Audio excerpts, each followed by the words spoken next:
The following podcast is a presentation of Project Entertainment Network.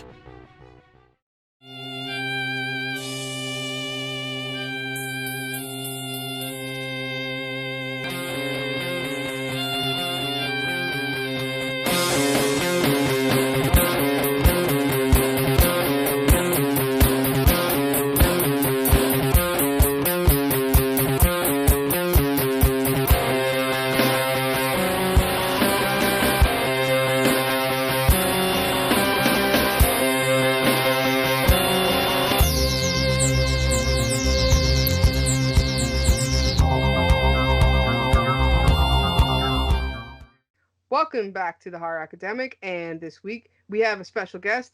I know all my guests are special, and all the movies we talk about are special. But so we're talking about Return of the Living Dead, and Return of the Living Dead is one of my all-time favorite movies. And the person that introduced me to this movie and to a lot of these movies on the shelf is right here. This is my sister, Reg Hogan. Say hi, Reg. Hey. Hey. Hi. Hi. Long time no see. Talk. Right. It's got to be hours. Yeah. Yeah. Why were you already a big fan of Return of the Living Dead? Like, why were you and your... Because I remember you and your friends watching this when I was little. So, why were you guys into it? Because we like funny horror. But not stupid funny. This is funny horror. There's a big difference from a bunch of idiots running around. I mean, these are idiots running around. These are idiots running around. Scratch that. They're cool idiots running around now.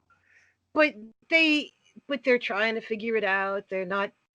Everybody doesn't trip and fall and get attacked. And it just it was a bit smarter. It's like the Evil Dead movies. Right. You know, it doesn't treat you like an idiot. Well, and it has fun. It's fun. And one of the other movies that I'm thinking about it today, like the movies that you and I used to watch together a lot, and it was like Evil Dead 2, Return of the Living Dead, and like Reanimator. Like those are movies that we totally watched a lot. Yeah. And Suburbia. Right. Well, you watched Suburbia with your buddies all the time. You just yeah. Called me in at the parts where I was stuck babysitting. That's why. Yeah. There's a 10-year gap here, and so that's why she was babysitting me, and I just want to point that out to make you all realize that she's old and I'm not, so we're cool. So here's the thing. I was given the responsibility to watch over this child, this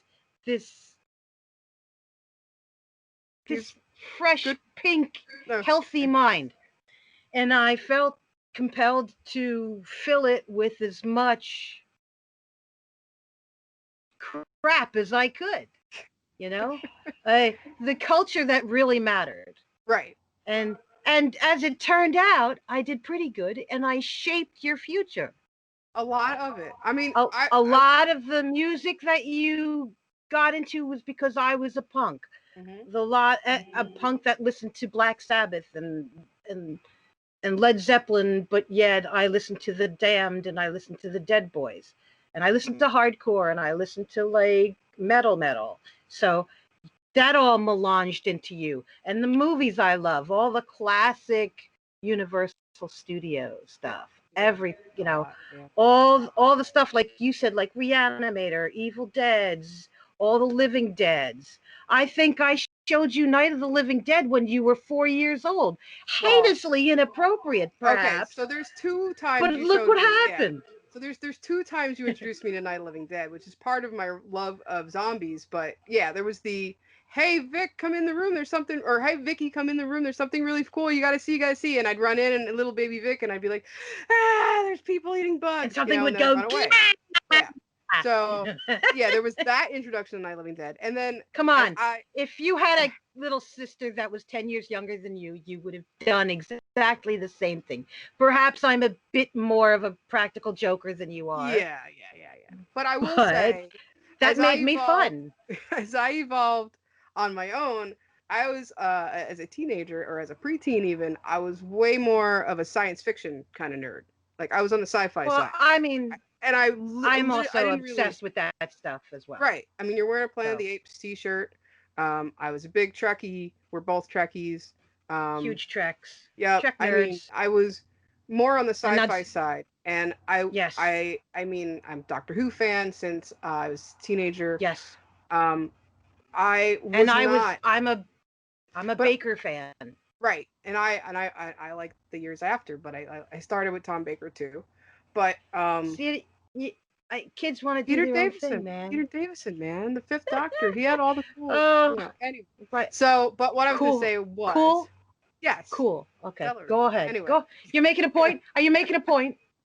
this is what it's like every day. Anyway, so what I'm saying is I was far more of a science fiction head, and I wasn't really into horror because the horror that I saw, because I mean you got to remember this is the early '90s, was not very appealing. Aside from like Freddy Krueger or Nightmare on Elm Street. I mean, I was intrigued by Freddy Krueger and Jason Voorhees. I'll put it that way. But that's But really not my scene.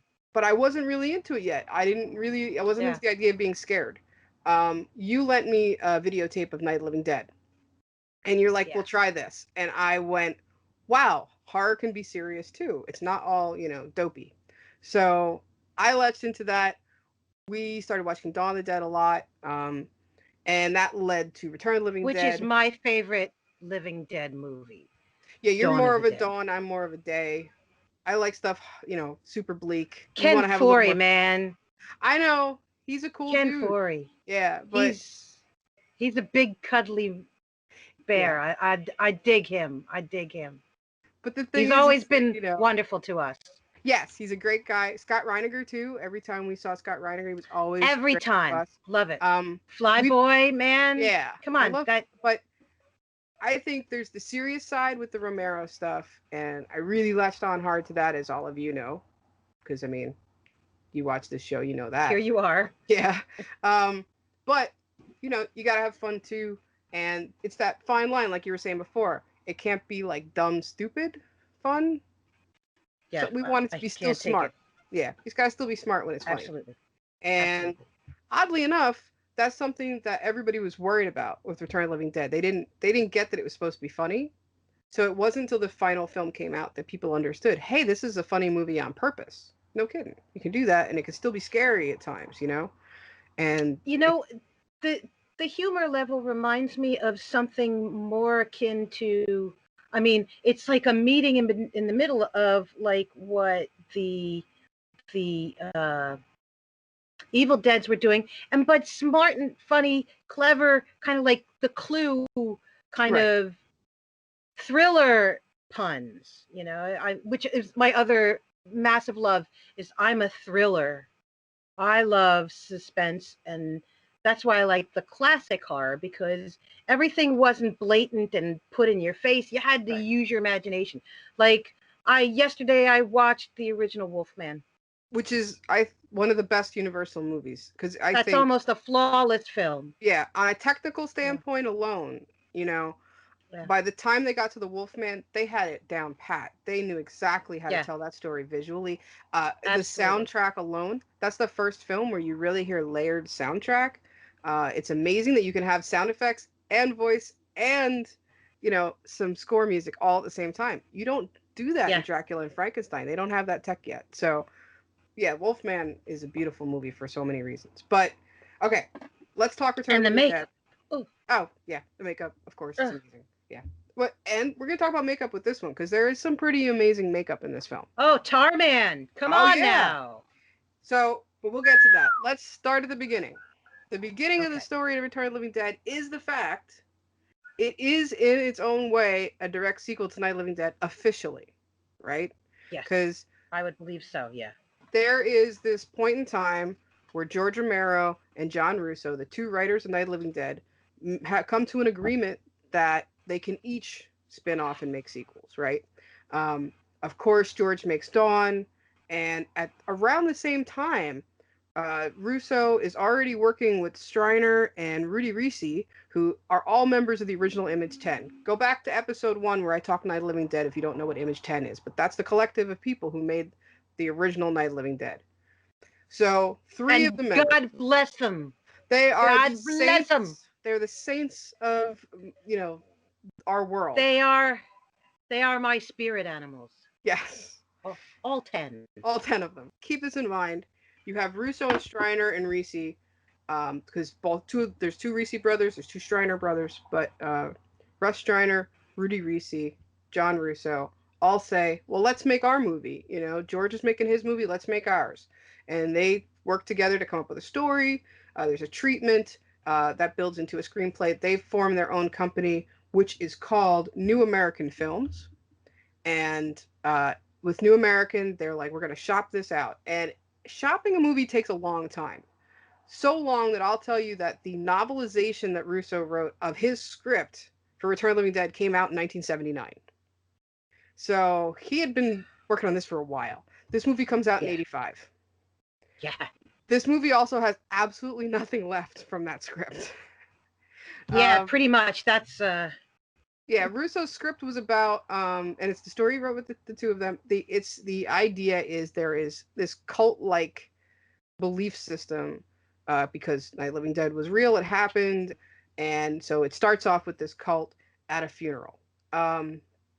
So his story is much darker, and there's no punks, there's no crematorium, there's no supply, there's no Unita, you know, none of that is in there. right. So finally gets bought, and the guy who buys it, he wants that name. He wants Return of the Living Dead, and he wants it to be linked to Russo and Striner Risi. So they buy it, Right. but nobody likes the script. So Well, in an essential concept, yeah, that happened. It was real. right, that's because he touched on that, and they saved that part. Right. So I mean, there is enough to be legally bound to using his name. It has the same ending, because if you guys watch my other show, Indie Cult Horror, yeah, you'll see the interview I did with John Russo, which is one of the first interviews I did for that series years and years ago. But Russo talks about the fact that at the end, the only solution is to drop the bomb. And we talked a little bit about how, isn't that ironic that that's what O'Bannon did. The guy who buys it, Tom Fox, and he works with Hemdale Pictures and Orion. They all get together and they're like, you know, we want this property. We don't like this script. They bring in Dan O'Bannon. Now, Dan O'Bannon had written Alien. He had written Dark Star. Oh, yes. With John Carpenter. So he's a pretty high caliber writer, right?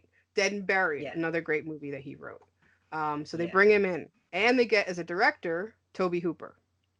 So this movie was going to be a Tobe Hooper film. So that would have been a totally different movie too. Wildly different, but that's not what we get. It takes so long to get the money together and everything. Tobe Hooper already has the screenplay from Dan O'Bannon for Life Force. So he goes off and makes Life Force. He's like, I can't wait for you guys anymore. Dan O'Bannon ends up being the person, well, you've written it. You're the person who knows it the best. You direct it. So Dan O'Bannon, he worked on Dark Star, like we said, Alien, like we said, Dead and Buried. He wrote portions of Heavy Metal, the movie. Like I said, he wrote. Oh, I didn't know that. Yeah, I didn't realize that until I just watched that one like last year. So rewatched. So Life Force, he wrote. Invaders from Mars, another Tobe Hooper film he wrote. That I didn't know that one. Yeah. He wrote Total Recall. I didn't realize he wrote Total Recall. Yeah. Well, I mean, there's some good writing here, man. Yeah. So he is the guy for that. Yeah, I mean, he did a fantastic job because the tie-ins were great.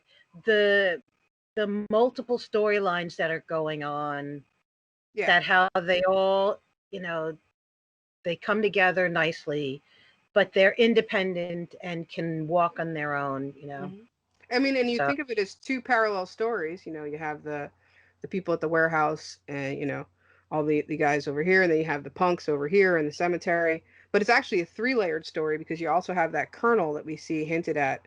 Who's overseeing kind of like what happened to those canisters. He's always on the watch for that. Yeah. So you do have these three timelines that all work together. Which is a great concept. Yes. One thing that's also very famous about this film, especially in recent times with all the things of interviews and documentaries, it was fraught with tons of problems with special effects, which is so strange for me to know, considering how amazing the movie looks. Yes. there were people fired from working on this film. There were 2 different crews. There were people brought in and out that weren't even credited that worked on like the half zombie. You know, it's a crazy story, and it's amazing that it all came together. So that's surprising to me, you know.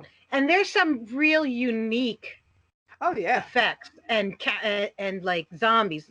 Once again, unique zombies. It's so hard to, and it also touches on a thing about zombies that I don't like, which is, I don't know. You want to get into that now, or you want to wait till it's because I have on my list that it breaks Okay. and redefines in my world. In my world, zombies are slow. Right. There's the fast zombie, They're not slow fast. zombie. Yep. But this is where that comes from. I mean, these are the first fast yeah. zombies. These are also those are the seeds. Yeah, but this is also the first zombies that talk. And talking zombies, that's the next thing. Right. Which get me, it's send more paramedics. It's that's a great line. It's a great line. Even as simple as the car man turning around and going, brains? More brains. I mean, and you know. I also have an issue, and I was saying this to my kid. They have no lips. How do they say brains? Yeah.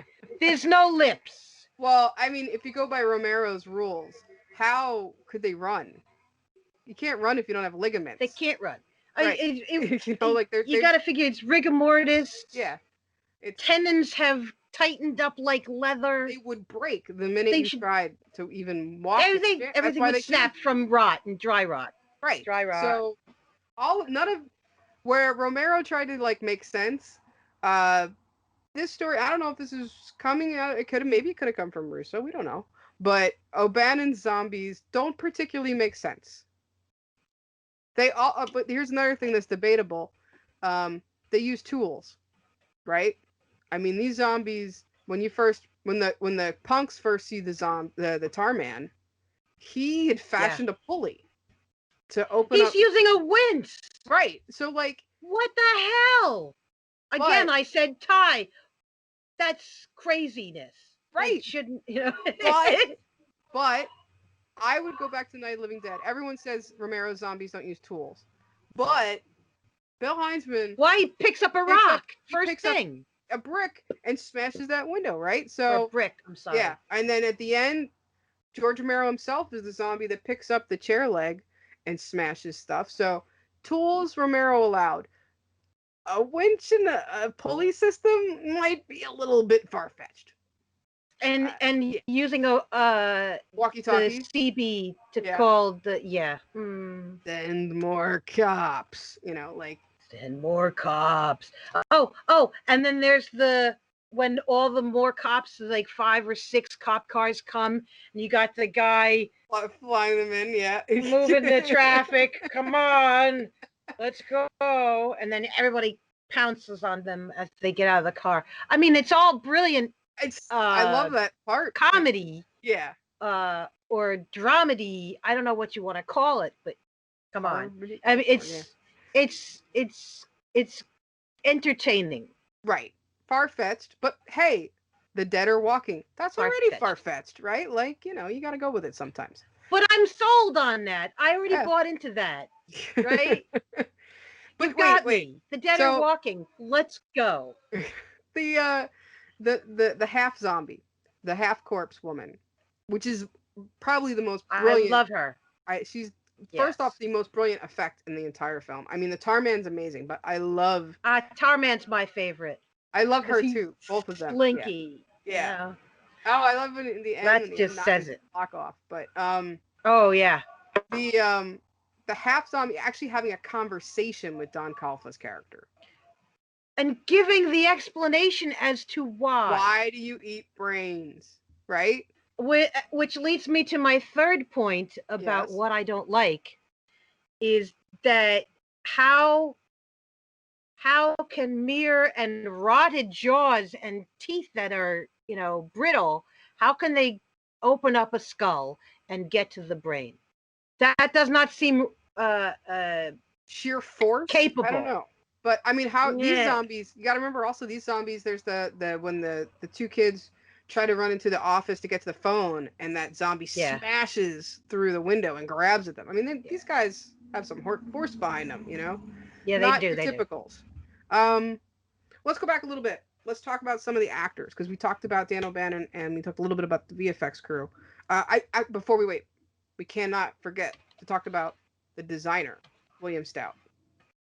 Oh my God, his concepts Beautiful, were just amazing, beautiful, brilliant, very talented. But then again, Dan O'Bannon, a very talented artist, so he was able to hand him concepts before the concept drawings, you know, and say, this is what I'm going for, and then he just took it and he just shot through the stratosphere with that. And Stout has a beautiful style. He's very sketchy in the way he draws. We have. I know we have in our house a beautiful edition of Frankenstein that he illustrated. So I mean, his art style is perfect. But he doesn't just design. He designs the Tar Man. He designs the Half Corpse. He also designs the cemetery, because that was not a real cemetery. So he designs the tombstones. That's right. The gates, all of that. The gates. And it's really cool to know that, I don't know if it was cool for him, but it's cool for me as a movie fan to know that his fake tombstones show up in many other movies after Return of the Living Dead. That's awesomeness. It's beautiful that it totally lived on and it wasn't just one movie and gone. It's great work. It's beautiful homage. Yep. Unfortunately, like many of the people we're talking about today, William Stout unfortunately passed away. I was lucky enough to meet him at a convention. He was brilliant. So unfortunately, he has passed. Dan O'Bannon has passed. I never got to meet Dan O'Bannon. I would have loved to. Now, looking at the main cast, we were just saying before we started recording, I think the second time you took me to the Chiller Theater Horror Convention in New Jersey, we met in James the mid-90s. That has to have been like 95, 96. Yeah. We met James Caron. Yeah. And James Caron, first off, for horror fans, I mean, he's the guy from Poltergeist that gives him the plot. Love that man. You know, I love that man. It's such a great scene. But, you know, it's the... He is very playful. Yeah, and he's very playful. I was just rewatching the movie earlier today, Return of the Living Dead, and he really has fun with it, especially those the scenes. Yeah. The opening. So the movie opens at, I should say, the Unita Medical Supply store warehouse, which is a great name for anything, Unita. And he's walking young Freddy through the warehouse so he knows his tasks that he's going to have to do. And then he sits him down to do this paperwork, and he tells him the story of the canisters. And that scene alone of the two of them just sitting at the desks is my favorite for James Caron, because when he goes like this.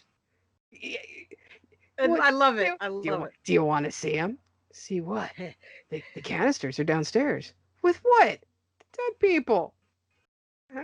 You know, like I love it so much. He's wonderful. One of the great things about him was also when they went back after they passed out and they got back up and shit's starting to hit the fan. They go back in and they're gonna call the boss man. Oh yeah, that's great. And he sits there and he gets prepared for the phone call, and he gathers himself, and he's like, Bert, we have a little problem, Bert. Hey, Bert, how you doing? Yeah, we got a little problem here. Like, it was so, I mean, what an actor. Just so endearing. And the fact that he whimpers and cries through the entire movie. You hear him, stuff is going on, you hear him going,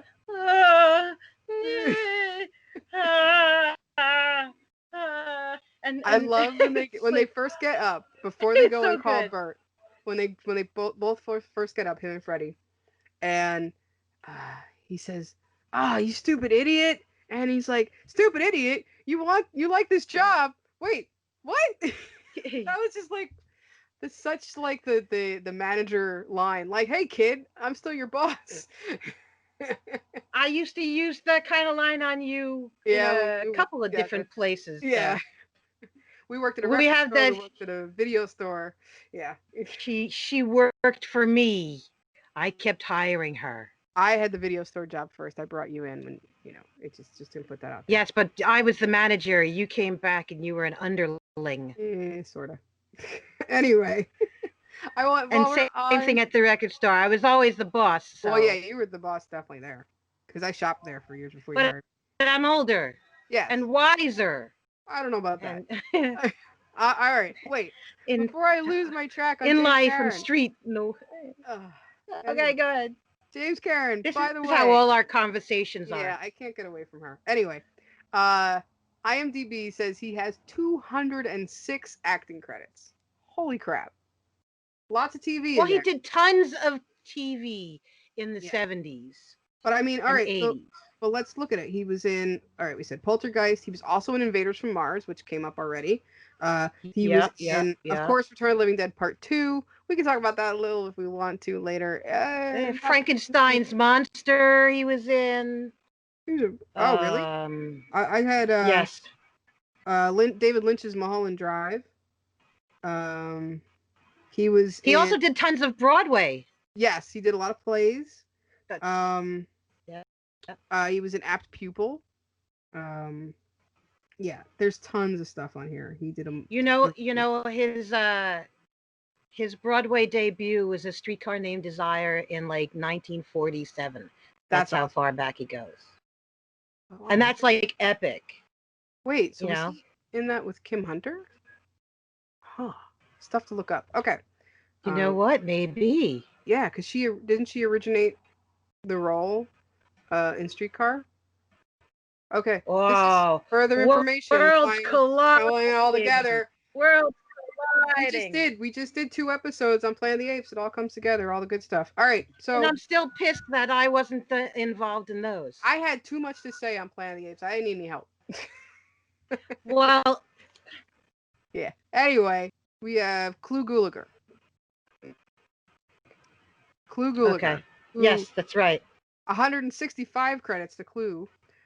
He, by the way, is still with us. He was in movies quite recently. I think he's in his 90s. I met him about, I want to say like 10, 12 years ago at a Fangoria convention. I feel like I met him like before that, closer to 30 years ago. Yeah, I wasn't with you when I met him. There was a TV show about making a movie. And they made a movie called Feast. This was not a good movie, but it was an interesting TV show about making a movie. The person who had written, directed, who won the opportunity to make his movie as a reality show was Clu Gulager's son. So Clu had a role in Feast because of that, and that's how come he was doing the cons when I met him. His career starts all the way back in the 50s. He did some cowboy stuff back then. He was in a lot. He was a Western TV man. Shows. Yeah, a lot of the early cowboy TV shows he was in. A lot of mystery. He was in the Virginian, like stuff like that. He was also a lot of regular TV in the 70s, 80s, like like action and mystery crime stuff of the day. He was also in. All right, so horror fans will definitely, when you watch it, if you know, I mean, he's the dad in Nightmare on Elm Street 2. I mean, that's impossible to miss. He is the dad. Also, and I didn't remember this, I have not seen this movie in quite a while, he was also one of the cops in The Hidden. Another big one. So that's cool. Yes, That's right, and I watched that again last year, maybe 2 years ago. Yeah. I was thinking about brilliant film. But that's a great movie. He was in that. So Clu Gulager definitely, both him and James Karen definitely did a lot of horror before they came to Return of the Living Dead. To round out the trio of our older guys in this film, our non-punks. And Don Calfa. This is big. Ernie, man. Well, Clu Gulager's Bert, and Don Calfa's Ernie. So they're Bert and Ernie. They've been friends for 25 years. I always thought that was fun. James Karen is Frank, by the way. Yeah. I mean, most people know Don Calfa from the Weekend at Bernie's films. He was not Bernie. that was the common misconception that he was the dead guy. And wasn't it funny that the guy from Return of the Living Dead was the dead? He was not the dead guy. He was a hitman. Yeah. But he was in the Nope. Weekend of Bernie movies. He was in a Scorsese film, New York, New York. I did not know that until recently. I remember him in Chopper I don't Chicks think I in ever saw it. Zombie Town. Did you ever see Chopper Chicks in Zombie Right. Town? Yeah. That's a fun one. He was in Yes. that. The Necronomicon, the film that Jeffrey Combs was in. I reviewed that earlier on this series. I mean, he does a lot. He did the movie Progeny, which is, I believe, Stuart Gordon. I believe it's a Stuart Gordon film. Don't think I saw that either. I think that was a direct-to-video back in the day. So, I mean, Don Calfa, 91 credits. Not too shabby, right? This man did a lot of stuff. So, you have your kind of like your veteran actors in this one end of this film. You have these guys who are they represent the kind of middle class, American working Joe, and right on. They are confronted in a way, not just with the dead, but with the punks. And they kind of got to learn, you got to get along and work together, or this ain't going to work at all. So that's one thing that I do enjoy about Return of the Living Dead, that I think it's one of the first films, definitely the first film in horror that I could identify that put punks as the good guys. Because, yeah. I mean... Yeah. And the relationship between the older folks and the punks, they didn't talk down to them or treat them like garbage. Yep. We're in a situation. Let's get out of this, You have the one kind of like, they each have that one moment of like, and then they get over it fast because they have to. Yeah. But let me tell you, in reality, people didn't do that. Right. Okay. Also, should say that in the 80s, when all this happened, I was a punk with them. Well, yeah. I mean, like I still have, it's gonna shaved. have to dig out some old pictures. Yeah. But people didn't treat us that way. Right. And everybody looked down their nose at us. They didn't give us any credit for intelligence or for talent or for, just being pretty normal, But if you think like this movie in some ways is kind of like, and this is going to sound like a stretch for a minute here, but if you go back to like Easy Rider and how it treated hippies and how everybody looked at the hippies as these kind of like third rate, kind of like slimy guy, like sleazy people. Yeah, they did not trust them. They were attacked for no reason. Verbally, they were third rate citizens. Yeah. We were the same thing in the 80s. And, so Return of the Living Dead is kind of like, and that's pretty much before Return of the Living Dead. I can say that that's pretty much how punks were in film. I mean, you go back, growing up in like the 80s and 90s, and I wrote about this recently. When you saw punks on TV or in movies, they were this they were in the background, caricatures, and they were you think, what? Think like Quincy comes to mind. Quincy, things like that. Quincy. There was always, no matter what every show it was, there was the token punk rock episode where they and they were like blue hair and like, I mean, as much as I love Linnea Quigley in this film, the fact that the eyeliner and we didn't really do that. Like web that's like on the face. I did on occasion have a little spider on my face, but it did.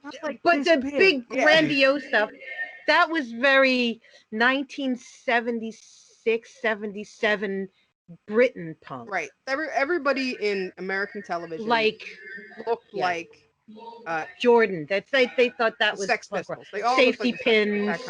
Right. Yeah, and their crowd, and the Bromley contingent, that grouping of punk rockers who were the original British punks.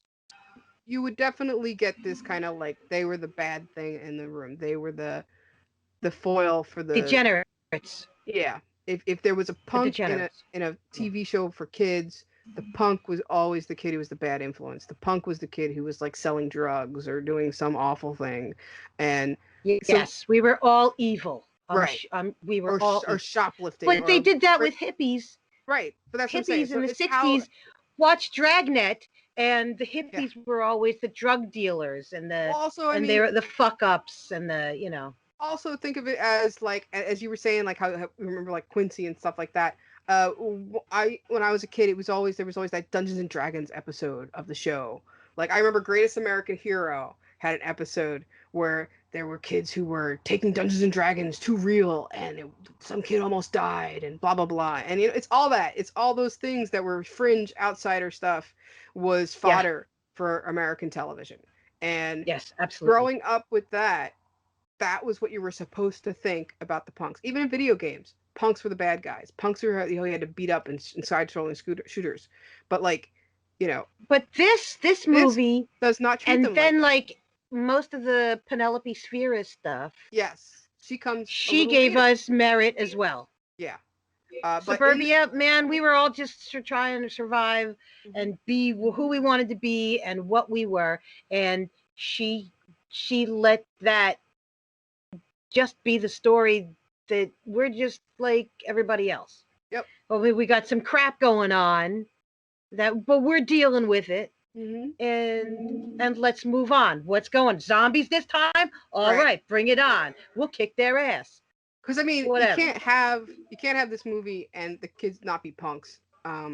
Because it's so much a part of their personality, and that's what gives them more than just being a bunch of teenagers who are killing time. Yes. They have personality. But, you know, they have individuals. They're not all punks. Right. And they're not all punks. And that's the way it was. We did everybody in my crowd. Tina's not a punk. Anybody who Tina, she's very irritating. But we let we hung out with everybody when most of us were punks, but there were some, there was some straight, there was like normal people. There was the new wave also kids. were. There were new wave kids who were hanging out with this gang, like I mean, let's go really quickly because there's a couple people of note. Yeah. Yeah, Casey's a bit new wave. Chuck was Chuck. the guy who Chuck. Yeah. Yeah. Yeah. But Chuck they could have been wave. they're taken almost straight out of he could have been in Pretty in Pink. Right. With his jacket and his like loafers and his cuffs on his pants, and he's got the tie and his coif. He was a new waver. Right, and he has that whole scene with Casey. And I had friends like that. Yeah, for sure. But there's a whole scene with she's like, he's obviously like hanging on to her, and she's just like, you would love something to happen here, and he's like, well, yeah, a girl like you and a guy like me, that would be crazy, so they acknowledge it, but it's not, I always hated you, right? Didn't she say that? Right. I always hated you. I love that line later though, when they're in peril and they're stuck together. That's the irony, is that they're stuck together, and she's like, I always hated you, but hold me, hold me. Because he's still her friend, right? Well, yeah, they were part of the crowd. Yeah, they were. They never. And there was always people in everybody's crowd that that maybe you weren't as close friends with those people, but you're hanging out, and we're all a big thing. So yeah. I just want to point out real quick, Freddie. Who else? Freddie in this film. So Freddie's the guy who worked there. Freddie. Yep. Tom Matthews. He's really cool for horror fans, because after this, or right around the time of this, I guess. I'm sorry. Right after this, he does Jason Lives, Friday 13th Part 6, where he's Tommy Jarvis, and he's awesome in that movie. I love, Jason Lives is he did a great job in this too. Yeah. He does. He's a great guy. When they're slowly dying, and oh my god, and he's whining and moaning through the whole damn thing too, and it's just like you feel like, okay, these people are rotting. Yeah, they're dying in front of when dying. Doc Alpha picks him up to make sure the whole I think that sounds like rigor mortis, and let's see. Oh, what's left to be? Oh, that's blood pooling. Look at his back. Right. Oh yeah, and you hear the blood is selling. Yeah. Oh, his head cracking into place. When he's stuck in that position. Yeah. And you can feel it. Watch him turn, and then as soon as he turns, though, man, his attitude totally changes. Bam. Tina, I need your brains. It's so good. I love you, baby. I love it. He's so good, but he does that so whole good. range. from the beginning. Even Yeah. he's like, I mean, Right. he Perfect has range. one of the best lines in this entire film, right? Because when they first realize that they're dealing with the dead, and they try to like the yellow man that rushes at them, and they try to nail it in the head, and it's still moving around, and they're like, wait, I thought the movie said that if you sever the brain, it's I dead. love that. That is the best It line was in the movie. wrong. You mean the movie lied? Because he's one of my favorite zombies. Because, like I said earlier, how clever to have a cadaver hanging with meat hooks holding him by the ears, right? And he just like, what a great idea. Yep. And Well, that he's stuck there, and it's just like, that hell yeah, that was awesome. And then he comes running around without scrambling, and I'm like, ah. But I also love the scene. pickaxe. The pickaxe. Yes, the pickaxe I love to the that. brain. And his legs are still flailing and And handing. then sawing the neck, and then and his voice, his vocal cords. Well, yeah, that's so cool. Bert had the great ideas, man. He had all the good ideas. Yep. But these zombies don't follow didn't know the rules. Yes. Nobody told them. They also tell you in the story in the beginning, when Frank is telling Freddy, he says, well, they had to change because that guy who was making the movie, the army was going to sue him. The government him. said you can't do that. Yep. So he changed some of the reality of it, and he made it so you could take them out by taking out the brains. But that, they bought it. I love that part. But also that part with Tom Matthews and James Karen, where he's giving him the tour when you first meet him, and the very first scene, right? And it's like that. The half dog. The half dog. Oh, you're lucky to see this. You gotta love that. The skeletons. I love the concept, the conversation between the two of them. The perfect perfect teeth. It's like, where'd all these skeletons come from? Yeah. You ever see perfect teeth on anybody who dies? I think they've got a skeleton farm in Indonesia, or That's brilliant. Clever. Right. It's so fun. That's fun. That's Tom Matthews. Beverly Randolph plays Tina. Beverly Randolph did quite a few other things. She's also quite visible in the fan community right now, which is cool. Chuck, we talked about. What a whiner. She is. Oh my God. She's very sweet in person. She's dedicated to Freddy. But she totally got that good because she is the sweet girl. She could not be one of the punks. It was just not going to be in her, But oh no, yeah. John Philbin, who played Chuck, who was kind of the outsider dude. He was in the original Children of the Corn. Crazy. And Point Break. Was he? Yes. With the bangs? He had bangs? Jewel Shepard. Oh, you know what I wanted to say about Tina? Oh, what about Tina? Say it. What's I can't get it out. What's with the telephone cord around her neck, in her hair? Were you trying to start a trend? Nobody I knew did any of that shit. There's a great What is with the telephone cord? There's a great clip. Wait a minute. With Miguel, they're all talking about how they got their costumes and their wardrobes and whatnot, and she hated the outfit that they had come up with for her. It was too goody two shoes. She was like, I remember those jeans though. But I knew the outfit that she wore those jeans with the pockets on the knees and the high waist and the triangle pockets. Yes, I remember that. Yes. But here's the deal: the outfit she wears in the movie was not what wardrobe gave her because she hated it so much. Miguel Nunez, who plays Spider, came to work one day in the outfit that Tina wears for the whole film. Like, she was like, I don't like any of the clothes they want to give me. And he comes in and she's like, but your clothes are cool. And he's like, all right, well, I'll get in the wardrobe. You take my clothes. And that's how that happened. So, and Spider, how great was Spider? I'm getting a Spider. I love Spider. Oh my God. I love Spider. He takes charge and the guys just have to deal with it. I love it. Like, here's these old dudes that are trying to put him in place for being the young guy. I don't even think for being a punk or for being a man of color. I think it's totally just like, hey, young man, I'm the guy in charge because I'm old. And he's like, fuck you. I don't care. He's like, well, you're not getting it done, buddy. Let's go. I love, even at the end when Bert's like, I'm driving. And he's like, fuck you, old man. the hell you got the are. key, you know, like, but I love that he's got such attitude, and they all just have to just cope and deal. But at the same time, Yes. he's the guy who's sweet and nice to Tina and the other girls in the group and Yes. takes care of people. Yep. So he's Yep. an awesome character, Spider. So Miguel Nunez, also, by the way, another Friday the 13th vet. He was in part 5. He played Demon. That's just a classic. Not an awesome movie, but he's a good character in it. But I haven't seen that since it came out. I'm sure of that. But I've watched that one a few times. He's fun in that one. He's got that crazy line that everybody loves. It gets quoted all the time in memes about that damn burrito, and he's stuck in the Porta John when Jason comes. What a way to go. Also, not a great movie. Street Fighter, the movie. Not a great movie. But he plays DJ, which is fun. That is a fun movie, but not a good movie. He's in Carnosaur 2. Whoa. Leprechaun 4. And he's in Scooby-Doo, the movie from 2002. Which is a fun movie, actually.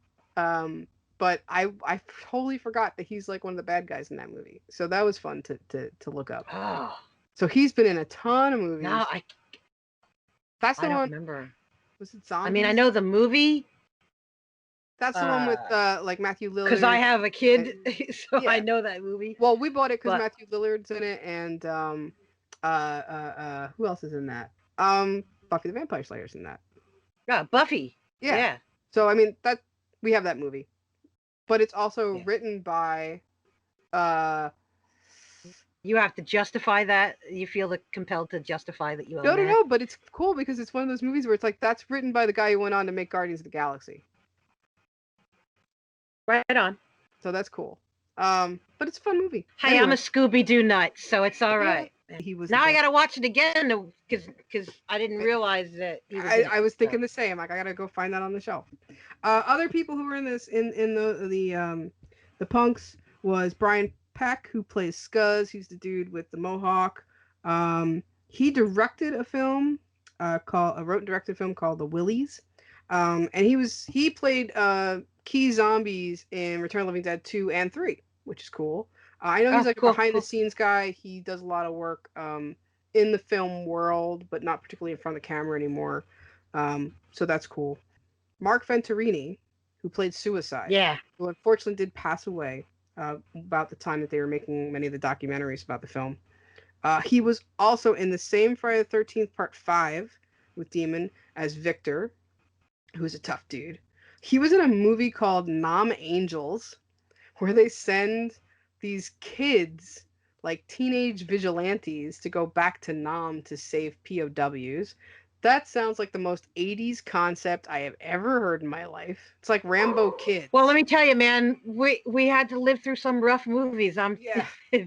Reagan era, dude. That was like it was a rough time for some of that stuff. We got some good stuff, but there was a lot of garbage. I also, and this I remember from our video store days, he was in a movie called Mikey, which is about a killer kid with Ashley Lawrence, which I thought was kind of crazy. That one got away from me. I didn't get. I don't know if I've ever actually seen the whole thing. I'm sure I've seen. I know once I saw the cover, I was like, I remember that cover in the video store, and I think I saw the trailer. I love what do you think this is? A costume? It's a way of life. Have some respect for the dead. But I love that she's cupping him the entire time he's going through that, you know? And she's like got a whole handful of him, and he's just like, you think this is an act? Yeah. You know, like he's great. Yeah, he's no, so that great. By the way, that would never happen. Yeah. A naked chick is that would never happen. Speaking of the naked chick, Linnea Quigley rounds out the punks. Linnea! Who was not a punk. She was always a rocker chick, she always says. You know, she's like, well, I was a rocker. I wasn't a punk. But I was into it, man. It was cool. She dug the clothes, though. So she bonded on the clothes. Linnea Quigley played Chad. She added the drama. Well, because she's all like... God. Did anyone ever fantasize about death? Because that's what, that's what we all use. And I will say, I hung out in plenty cemeteries Right, at right. night with my friends partying. I get that. Done it, lived it, right And on. none of you Been and your chased friends. out of by dogs, scaling, hills to get out and Fields. breaking on the cemeteries. Did a lot of that. None of Pointy your shoes and friends. punk rockers, man. But none of your That's how friends we got ever out had of. to want to jump up on a tombstone and do a little striptease. Like that's not a normal thing. Nobody does that. Uh, I'm gonna say no. Yeah, I think that is No, no, totally out of the nah, no, mind of no. Mr. Dan O'Bannon, who, if you watch a lot of That's that's documentaries, that's what guys want girls yeah, to be like. So and that was a thing written by a guy, and a who, girl wanted to get paid, right. so she did it. But I will say, So, several of the the several people the remember the fact that stupidest thing. Dan O'Bannon did like to occasionally go to like a girly bar, a girly show. So, which is how I believe he met the actress who plays Casey. So, that's her story. But yeah, totally out of his mind, but whatever. Linnea Quigley, of course, is like the scream queen. She is the 80s in Yeah. Well, totally. that's one of the best. That's one of the best things. She talks about what her biggest fear is being eaten alive by old men, Yeah. and whiz bang, guess what happens? You got your wish, you know. But she's game for whatever, and that's what made her a scream queen. Like, yeah, all right, so I got to dance naked on top of the thing, whatever, fine. I got to wear all the makeup, and I got to do all that. I got to run around topless for. She is that person. She's that woman who that's her job, and she knows it's her job, and she does it. She, of course, is known for a ton of movies. I just on the top of the list, I have Night of the Demons, Silent Night, Deadly Night, Graduation Day, Creepazoids, Sorority Babes, and the Slime Bolo Rama, which wins for one of the best titles in a movie. And I have Yeah, that I'll signed give by it her. that. Hollywood Chainsaw Hookers. I mean, she's done Right. so Yep. much. Yep. But I only wrote down the ones that I know I've seen, and she has 167 credits. So the woman worked. Most Scream Queen stuff too. Yeah. So And she wasn't hung up about showing her body. So right. and a lovely body it is. God gave it to her, and she used it at its fullest capabilities. Yes. But I will say a good chunk of those credits are things where they needed someone who could be topless, or they needed someone who could be, uninhibited. And she may not have been a big character. She may have been someone in the background who fills that role. So Right. she definitely, that was her job, and she knew it, and she did it. And Linnea is a really cool person to talk to. She's a smart woman, and this is probably the best role Linnea got, where she was given the chance to be a character, not just the girl. Yeah, fleshed out, so to Yeah. speak. There's a lot of flesh showing, but she's still, She did a lot of fleshing out. Yes. But I mean, she's great at it, and she's totally fine with Yeah. it, and you're not uncomfortable watching And she her. looked so natural and Yeah. comfortable being like that. And and when she's doing that, and when she's so natural that you're just you buy it. Mhm. You buy it. You agree that this person would have that kind of personality, that she'd be down with And it. that walk, especially once she's a zombie. Yes. And she just comes at that out of the guy mist, like that. out of the mist. Oh, she's that's a fantastic. beautiful, beautiful moment in that film. Yep. I will say, coming soon on this channel, is my interview that I did with Linnea a few years back. So Very cool. yeah, Very cool. She's a really cool person. I remember you were very happy that you got that. Yeah. Yeah, go on. Let's talk about some of the things that make this movie important. Like, why is this an important movie? Yeah, it's a fun movie. It's a movie that stands the test of time well, but why is that? Like, why are we watching it all the time? I think the number one thing, and we've been talking about it the whole time, is the blend of horror and comedy, right? Yeah, it's endearing. Mhm.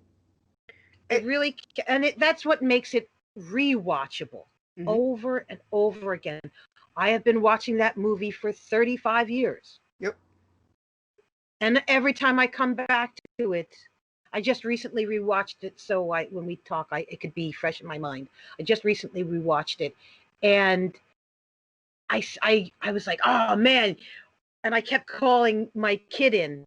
You got to see this. You got to see this. Just before stuff was happening, because I was like excited. Oh, I know what's going to happen next. You know, which is what you used to do to me, but I was much shorter, much younger when you used to do that. Yeah, to me. yeah. And he already likes horror movies, so that's okay. But I mean, he does. I've cultivated him well. Yes. But I mean, it's a movie that it's like it's on this fine line of taking itself seriously and not taking itself too seriously. Like everybody in it is very believable and very real, but they laugh at themselves. It's such a difficult thing to write. Yes. Definitely. You have to have all your ducks got to be in a row, because the writing has got to be there. But your cast has to be able to be serious and comedic and to mesh them together for that emotion that is in between. So I think that the casting was done beautifully. I think casting totally round that out. And they do say that the original hope and intent when O'Bannon wrote the punks was to get real punks that were in like the LA area. But in the end, they went with actors. That would have been cool. They didn't. I don't think they could have. I mean, it would have been a hard learning curve. But I think most of the actors were able to get into it and be like, no, cool. I'll do that. Sure. You know, like I know. Yeah. You got to be game. Yeah. Peck talks about he was so into it. Brian Peck, that he shaved his head before they were just going to give him a ball. He's like, no, I'm going to shave my head. He came in. I think his roommate was a punk guy, so he borrowed his jacket, you know, that jacket he's wearing, you know, with all the buttons on it. Yeah. And then like the gloves, and he just kind of like got into it from friends that he had, and so he totally embraced it, which is cool. And I think a lot of them, you can tell they got into the role, so that's awesome. Yeah. And that makes the horror comedy work. We've also talked quite a bit already about what I say is number 2 is that it redefines the rules. This is a movie that says, right, you mean the movie lied? You know, so we got to make new rules now if Night of the Living Dead lied. So we can break all the rules. That's also breaking a wall down, discussing a prior film. Right, it's postmodern. It's acknowledging the fact that you and the audience and the people in the movie have already witnessed that. Yeah. Yep, we were already starting on this plane, and wait, this plane is wrong. So now they can be fast, they can use tools, they can even talk to you, you know. So all of these things, we can have a whole new set of rules. Which, speaking of the zombies, I think the third thing about this movie is the beautiful work on the designs makeup and the special effects. They just come together amazing, which is so bizarre, like I said, that the crews did not mesh well. Stout had stories of getting in fights with the guys who were making the skeletons. You know, like all these things, people getting fired, like the guy who originally did the Yellow Man, it looked awful. I've seen photos. But to know that in the end, and that's probably Dan O'Bannon, I would say, saying, no, it's not done till it's right, you know, which he was known for being a hard guy to work for, which probably set the tone.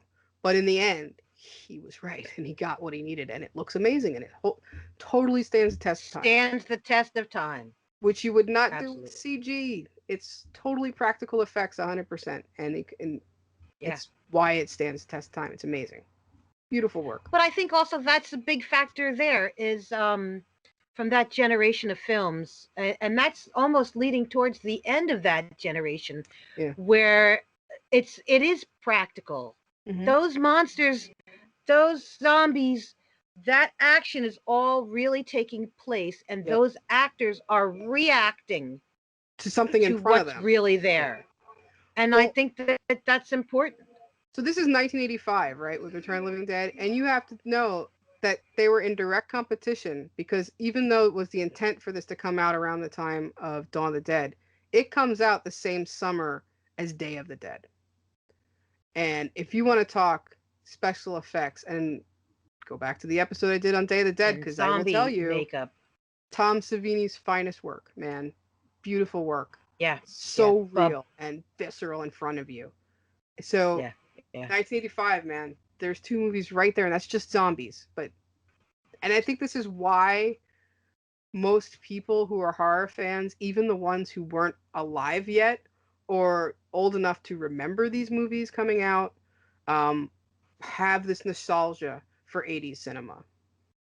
See, that's when it was a good time to be alive. I mean, I think a lot of it was shit, mind you, but there was some good stuff too. That's the rose-tinted glasses part of the whole nostalgia for the 80s, is you forget all the crap. I mean, as somebody who lived through the 90s, I can tell you there was a lot of crap.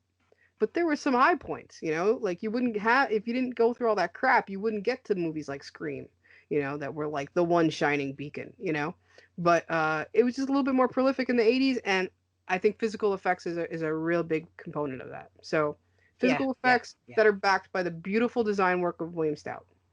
So, next I have on the list. And the realization. Yeah. They actually, like the Tar Man, that is absolutely gorgeous. Yep, it is. He is absolutely gorgeous. And he's dripping, he is melting, he is oozing. And I love every second of it. Definitely. You know? It's awesome. And he's slinking, the acting. See, there's another thing that they were, I think there's the document. Here the documentary in this is called Designing the Dead. So it really talks about the relationship of the art and the direction. That is on here too. This is all. That's also on. It's on the Blu-ray. There's some really great ones. Which I will be borrowing that soon, because there's other stuff on it that I don't have. But the fact that that they got real actors and not stunt people, how they mentioned that. Yeah. To do it was that there's a characterization involved. It's not just a stunt. Yeah. Yeah. There's actual characterization, but acting, thought, and time and preparation that went into being that zombie. Totally. And I want to segue that into my next point, which is what another thing that makes this a great movie is ensemble cast. And how they all work together. That's like where all this stuff we're talking about how that believability, the kind of lived in quality of these characters, the punks as a group of friends mesh well. The older guys, you know, the middle-aged men in it, they you have this rapport with them as well. And you buy all the relationships. You buy it. You're you know, I'm all in. Yep. And the speed and pacing at which this all takes place, it's chaotic, which a lot of, like if you watch Night, it's a much slower paced approach, you know. This was chaos. Yeah, even more so that I think you felt. Dawn has moments, but but I think it's still. I mean, a lot of Dawn, which is my favorite, and I'll show you. Dawn is Dead. A lot of Dawn. The pacing is slower, and it makes me always think of the mall music.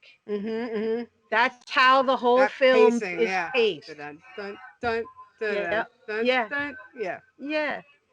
But, and this is paced with more new wave kind of music. I'm not going to call it punk music because it really wasn't. Well, but you got your Cramps, you got your 45 Grave, you know, but it's not entirely a punk soundtrack, you know. Soundtrack's on my list, so let's go to that next. You do have, I would say, because I wrote down kind of the highlights of the score of, you know, the soundtrack to me. So, hit me. Surfing Dead. That is just right. That's practically an anthem, for me. Yes. It's just a great song. That's the Cramps. So that's a punk tune. But Nothing for You, TSOL. That's one of the songs. TSOL, one of my all-time favorite punk bands. And that's the song. Just recently saw them in the last 3 or 4 years. Absolutely. That's a true punk band. Yeah. I mean, that's the song that you hear when they're walking the street that first time and he turns on the boombox. That's TSOL. Yeah. Yep. Yeah. Deadbeat Dance. That's by the Damned. That's like in the background. It's not like a prime tune. That's in the right? background. You don't really hear them being my favorite band. Punk band of all time, but but that's all the punk in it. That's really all the punk in it. I would say okay, so yeah, 45 Grave, Party Time, not a punk tune, we know that. No. But a fun tune, and it's very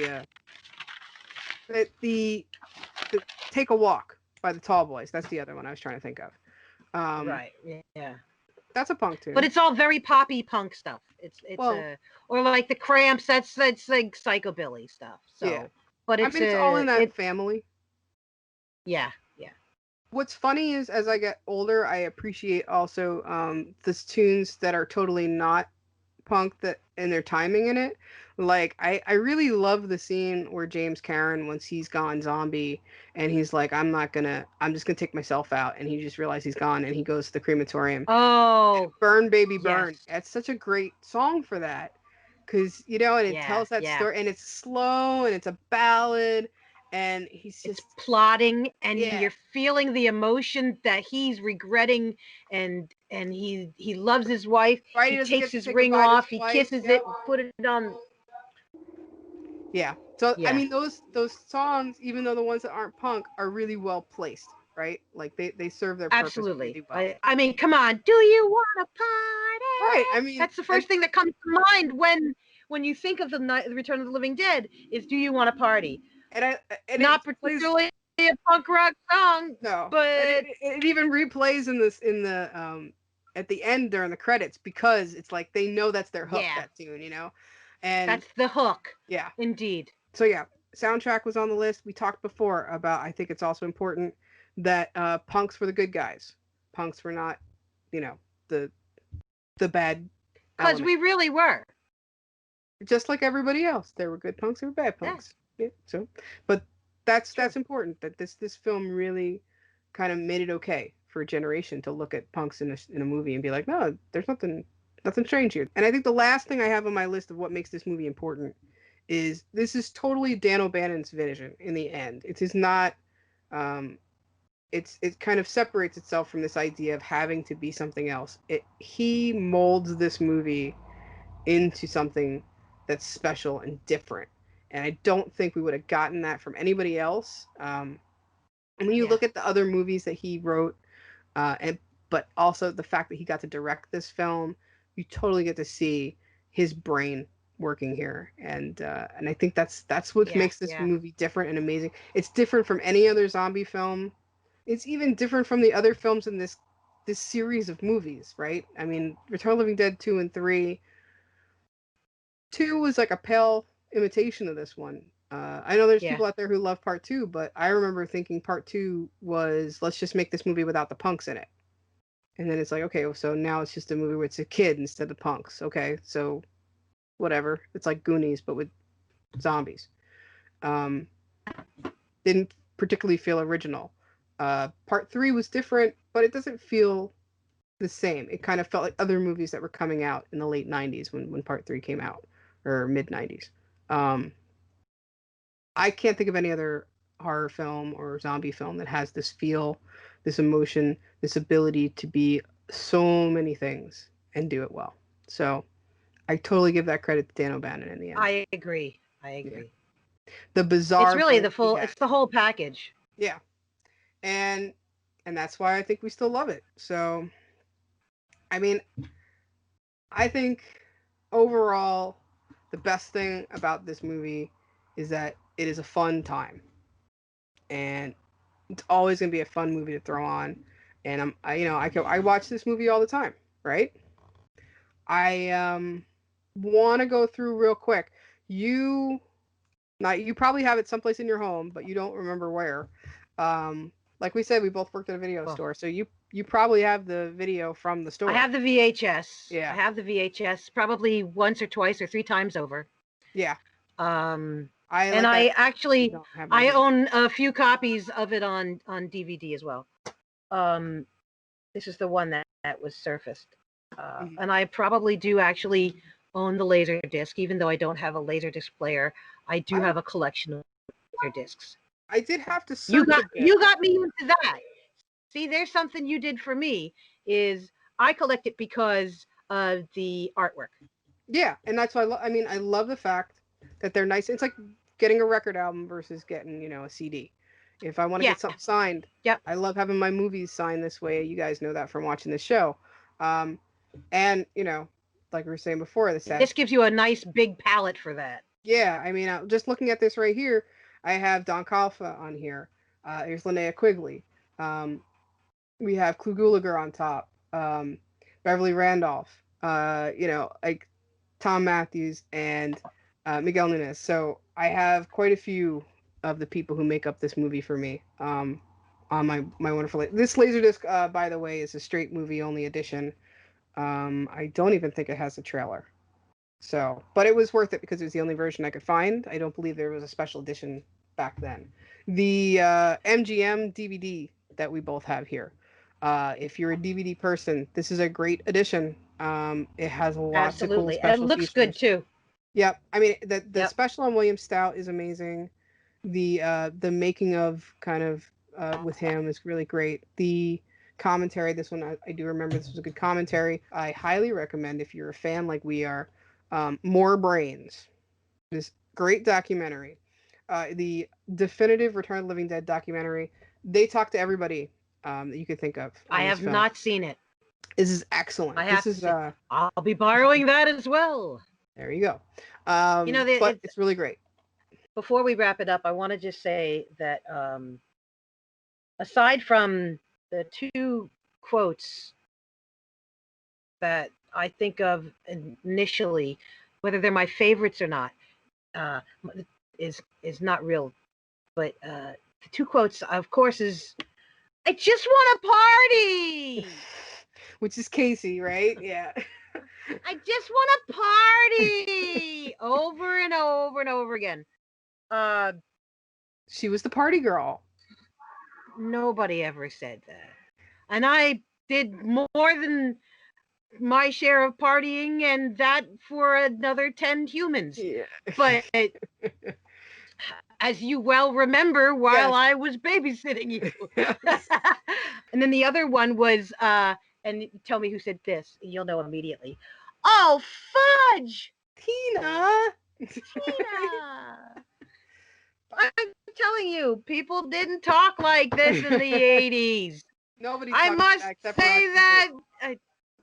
Oh my gosh. There's that's the only thing I really say about his about this movie is that there is some cornball to it. Yeah, and I think both of those scenes are totally for humor.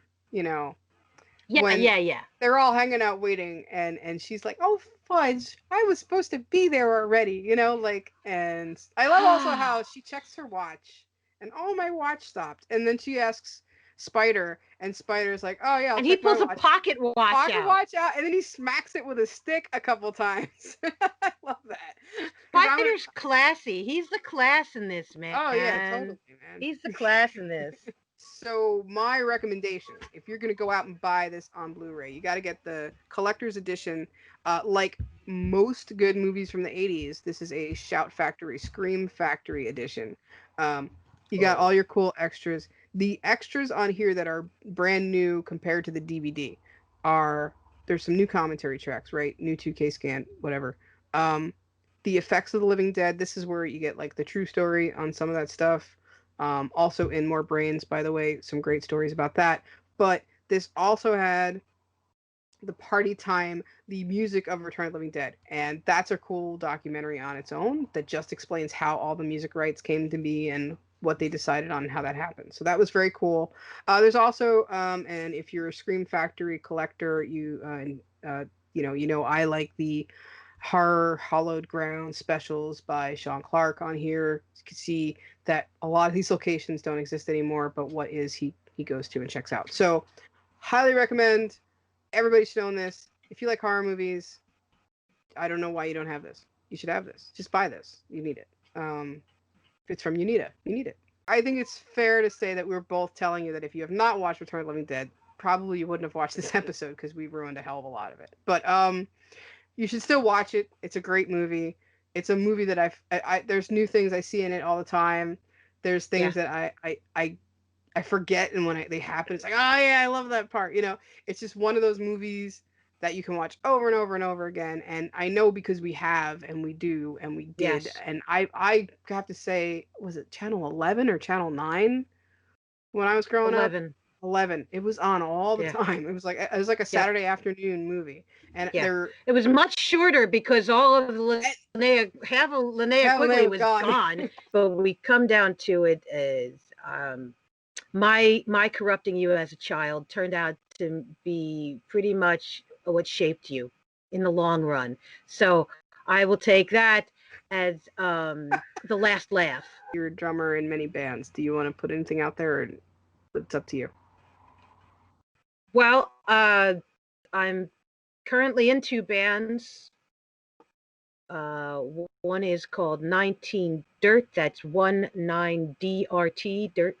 And that's kind of hard to describe. How would you describe that? That it's heavy, it's nasty, a little doomy, it's a little death even. It's got doom, it's got hardcore, it's a little death, it's a little math. Yeah. It's noise rock. Essentially, it's noise rock. It's the more darker noise rock. And then my other band, which is the band I have with my husband, and that is Defiance Engine. And that is more of a math rocky kind of punk. Got punk, it's noise. 19 Dirt's more the Unsane and Neurosis. This is more the Jesus Lizard and Helmet, that kind of scene.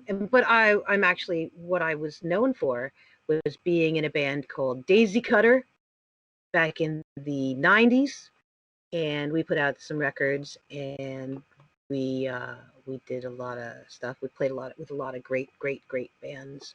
And then after that, I was also in another fairly popular band called Solarized, which toured and put out records. And probably should mention I play drums. I'm the drummer in all those bands. Mm-hmm. And if people are interested in hearing any of that music, what do you suggest? To Bandcamp. You can go to Facebook, Discogs. Yeah, so most of my stuff is fairly harsh noise. It's not harsh noise, but it's heavy stuff. It's noise rock. It's these are the bands from the 90s to now.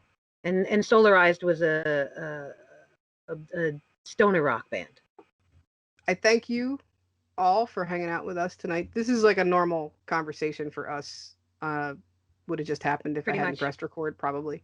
But we just kind of had a more focus than usual.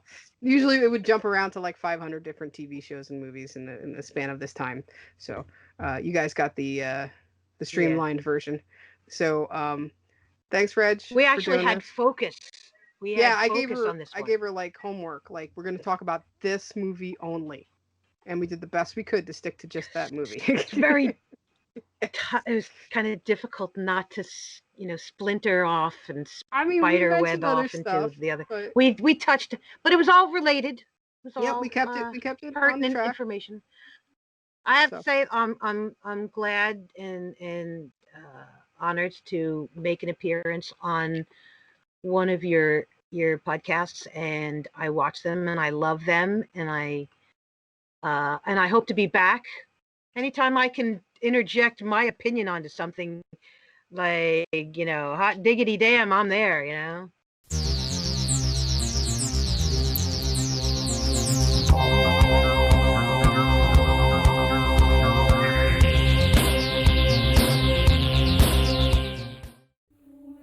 Hi, I'm John Baldisberger, host of Madness Heart Radio. Join me each week as I discuss writing, living, life, and horror with some of the coolest people in the industry. Talk to writers, directors, actors, and really anyone at all that's involved in scaring people's pants off. Can't wait for you to join us, but until then, stay safe, but stay scared. This has been a presentation of the Project Entertainment Network.